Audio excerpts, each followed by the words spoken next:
of the CTV building. Yep, and just came down, like right down. I was buried under part of the ceiling, and when I looked out, I saw that we were on the road and people were looking at us.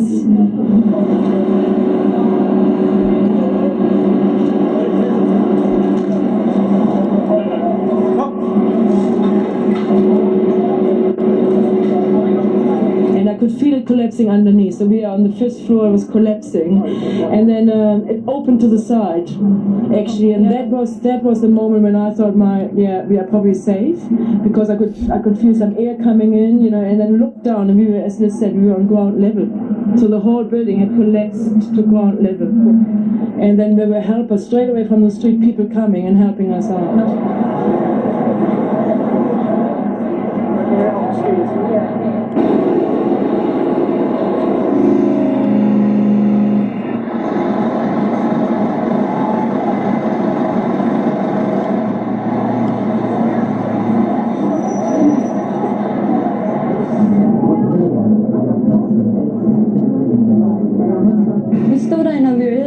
I just received a text, and because my phone's not working, he's going, please ring me, Ma, ring me. And he sent me a text saying that he loves me.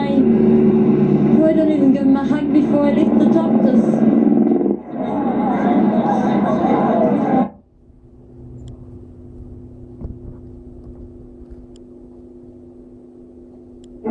Sorry, mate.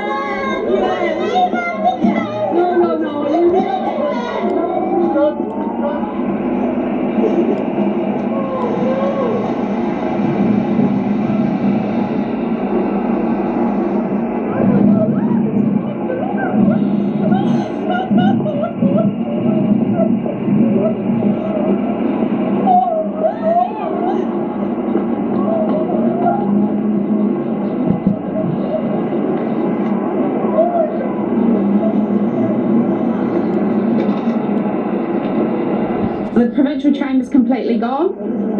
The mission church, that's gone. Cathedral's gone. Crown Plaza's looking as though it could go down. We've got a nanny school down behind you, which is going to go down as well.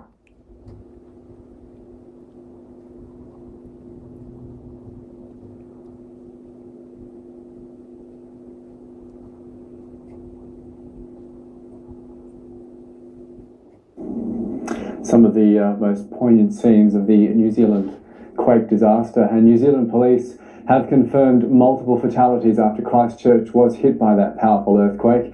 It brought down a number of buildings, damaged roads, crippled transport services, and cut power to scores of homes and businesses. It's the second major quake to hit the city in 6 months. Here's the latest information. The quake hit shortly before 12:50 local time, when the city was at its busiest.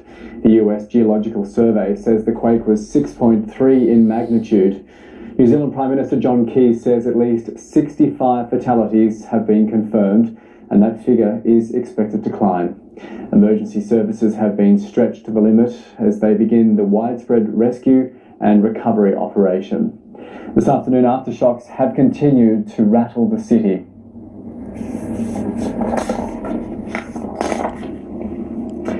And we will now return you to TVNZ's continuing coverage of the Christchurch disaster. Its force, it was centred near Littleton, 10 kilometres southeast of the city, at a depth of just 5 kilometres. There are reports of widespread destruction. Civil Defence has declared a level 3 emergency, the highest possible for a regional disaster. New Zealand Defence Forces, emergency services and international rescue teams have been mobilised. Tom McRae begins this evening's coverage. In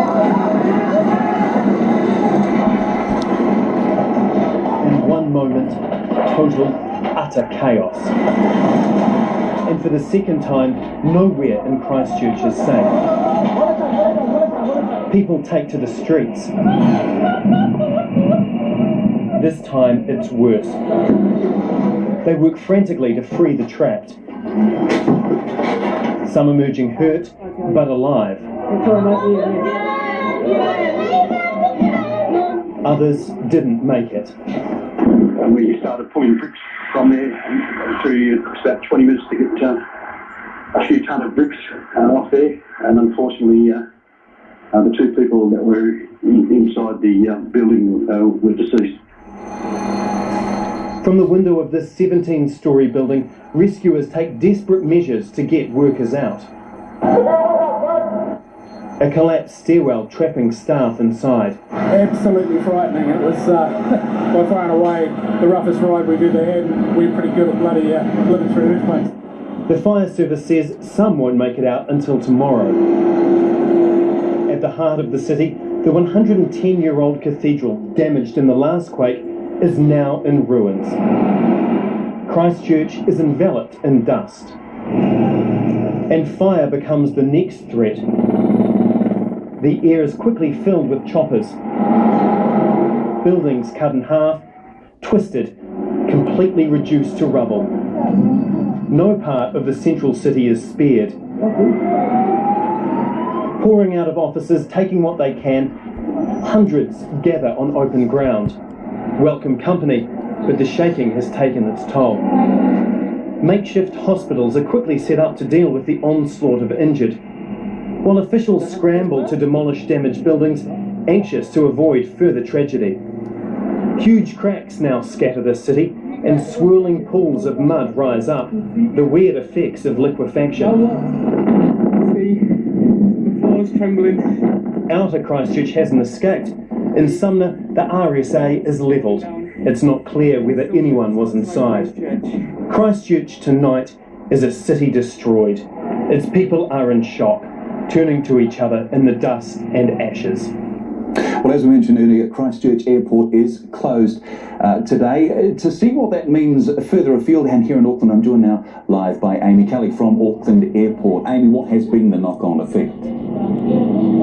Well, basically, Greg, there's a huge backlog of people who are still waiting to travel to and from Christchurch.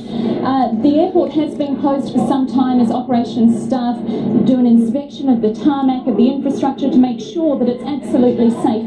And we've just had word that Christchurch Airport hopes to open at 8 a.m. tomorrow morning for domestic flights only. International flights are still postponed until further notice, and all passengers are advised to call their airline before they leave for the airport anyway, just to be sure. Greg? Amy, I assume there must be people there who are trying to get to Christchurch, have relatives in Christchurch, or going to meet people from Christchurch. Have you managed to speak to any of them to gauge sort of how they're feeling this evening? Absolutely. I ran into a family of 3 earlier today, and they'd been up here in Auckland for a 6-day break, a fun-filled break, and they're just absolutely distraught at the thought of what they're going to find when they arrive home. When they finally arrive home, of course, their flight has been delayed. They said it's the unknown that is the most scary thing of all here, and they're just constantly checking their phone, trying to get through to family members and friends down there to make sure that they're safe. Amy Kelly from Auckland Airport, thank you. A major focus of rescue efforts right now is the 7-storey building that's home to Christchurch's regional television station, CTV. The structure on Madras Street has been completely destroyed. Rescuers are still searching for survivors. Miraculously, 3 women survived the collapse. Kate Lynch from Close Up with their story.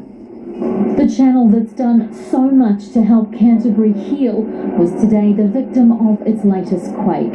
I was on the 5th floor of the CTV building. Yep, and just came down, like right down. I was buried under part of the ceiling, and when I looked out, I saw that we were on the road and people were looking at us. The 7-storey home of Canterbury TV brought to its knees. Its website says 20 people work inside the building. And so it all fell and came down on us, and I could feel it collapsing underneath. So we are on the 5th floor, it was collapsing, and then it opened to the side, actually, and that was the moment when I thought, we are probably safe, because I could feel some air coming in, and then looked down, and we were, as Liz said, we were on ground level. So the whole building had collapsed to ground level. And then there were helpers straight away from the street, people coming and helping us out. It was very violent. There was no time to be. Nilgan and I managed to get to a door frame, and then the whole thing fell down. But that was good. It was terrifying. I thought I was going to die. I thought thought, this is it, I'm going to die. Absolutely. I thought I'd lost my ear because the whole lot of stuff was on me, and yeah, I thought I'd lost my ear. Any of you injured? Yes, yeah. just got this big. And these ladies helped a young mother and her baby climb to safety. Many are injured and at least 3 others are trapped inside. One of our colleagues was in there, She wasn't in that on the side. We were on the side of the building towards Casual Street. She was on the other side of the building. Apparently because the building caught fire. There was fire, probably through the electrical faults or whatever. And so she was overcome with smoke. That's all we know. Everybody from relationship services is out. We don't know about the people who work in the floors below us. These women now wait to see how many others may have survived. Kate Lynch, One News. Well, it's just gone 20 to 8. As we know, a lot of Christchurch people are going to be in for a very uncomfortable, very cold evening as night falls. I'm joined now live by Tom McRae in Christchurch. Tom, what can you tell us?